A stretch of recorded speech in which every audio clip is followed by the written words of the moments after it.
Sì, tempo fa abbiamo presentato un'iniziativa che si intitola Facciamo Scuola, un'iniziativa ripresa in tutta Italia dai consiglieri regionali del Movimento 5 Stelle che volontariamente si sono tagliati lo stipendio per donarlo in questi progetti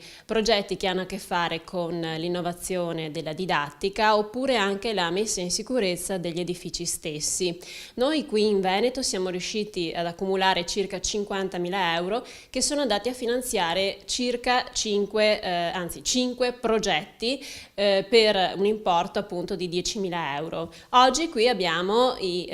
professori e i dirigenti scolastici di questi istituti che poi sono stati scelti dal basso, proprio dagli attivisti attraverso appunto internet e sono stati selezionati tra altri 25 progetti che appunto avevano i requisiti per partecipare all'iniziativa. Oggi appunto siamo qui a presentare i progetti e ad ascoltare le richieste dei professori e degli insegnanti.